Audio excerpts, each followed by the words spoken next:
Guys, this is Brian Mounts. We're on turfmechanic.com.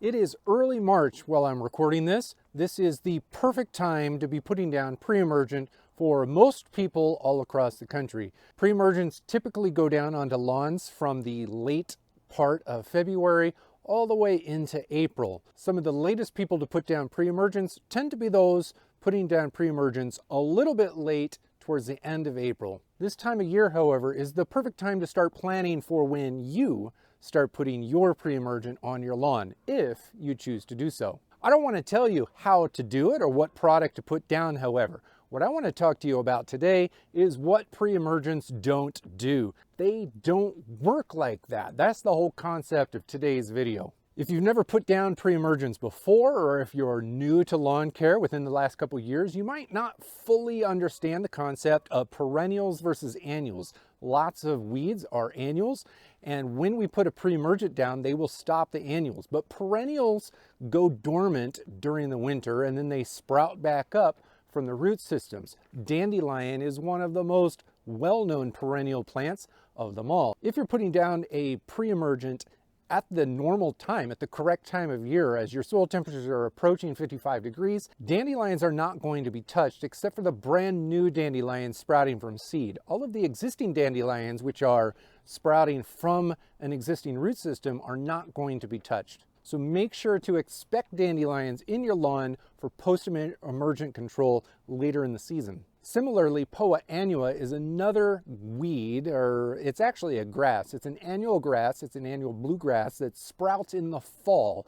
It goes dormant through the winter, and then it starts growing and greening up at the end of winter going into spring. This is a particular problem for warm season grasses because those grasses are usually very brown and very dormant, way longer than Poa Annua is. So Poa pops up as big green tufts all over the lawn in an otherwise brown dormant lawn, and it becomes a problem. Poa Annua is not going to be stopped by a pre-emergent that is applied towards the end of winter or the beginning part of spring because it has already sprouted and rooted down in the fall.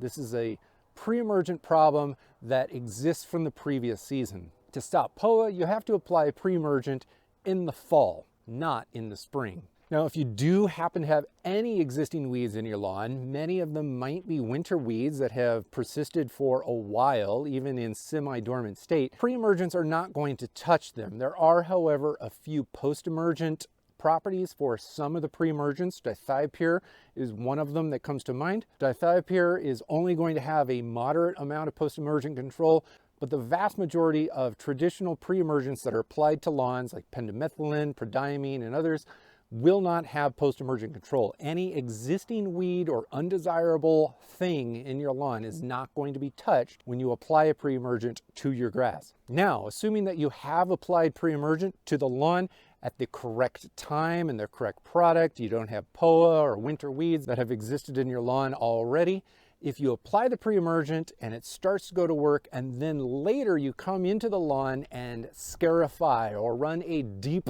dethatch using a Sunjo or some rental unit that scores upwards of ½ an inch into your lawn, that is actually going to break the pre-emergent barrier in many places along your lawn, and you might end up getting weed invasion even though you put pre-emergent down on the lawn. I always recommend my readers over on the website and my viewers here on this channel to do their aerification and their scorification, their dethatching, before putting down pre-emergent if possible.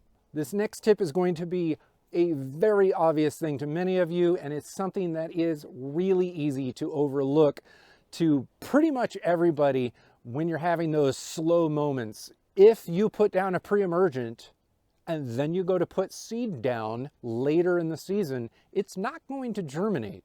Pre-emergent doesn't just work on weeds, it works on the rooting process of pretty much all plants. So don't expect to put pre-emergent down in March and then overseed in April and see a successful result. It's not going to happen. Now, pre-emergents do work better right when they are applied. It's the efficacy rate. They work better a couple weeks after they're applied compared to a couple months after they're applied.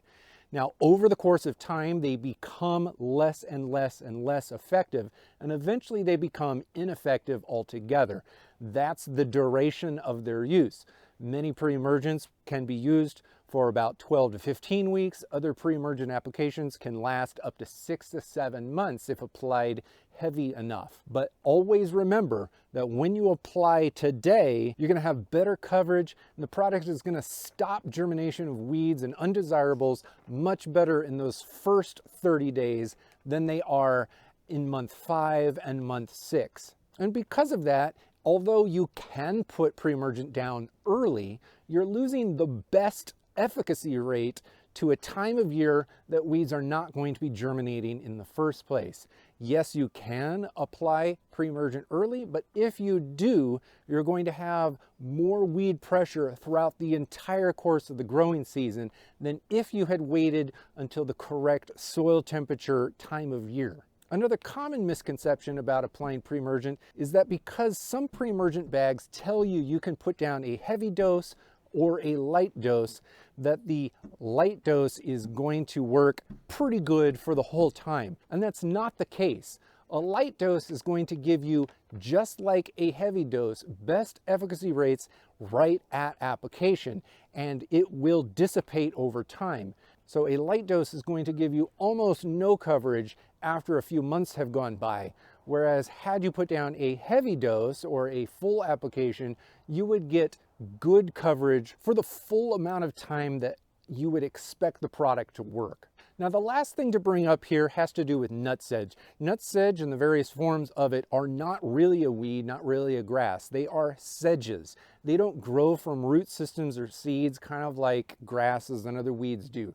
They grow from little nutlets that exist below the ground. So if you apply a pre-emergent and expect to stop nutsedge, you're going to be very disappointed, because it's not going to stop the rooting process of a plant that doesn't root the way other weeds do. You will be stopping all of the traditional weeds, but the sedge is still going to put up its little shoot, kind of like a bulb plant. If you stick a bulb in the ground, that tulip comes up in the spring. It's not coming from new root systems, it's coming from the bulb. For a sedge, it's also coming up from that little bulb under the ground, so the pre-emergent is not going to stop it. There's not really a good option for sedge pre-emergents. It's pretty much only dealt with in a post-emergent fashion. So if you do have a problem with nutsedge of any kind in your lawn, expect to have to deal with it later in the season, even after you've applied your pre-emergent.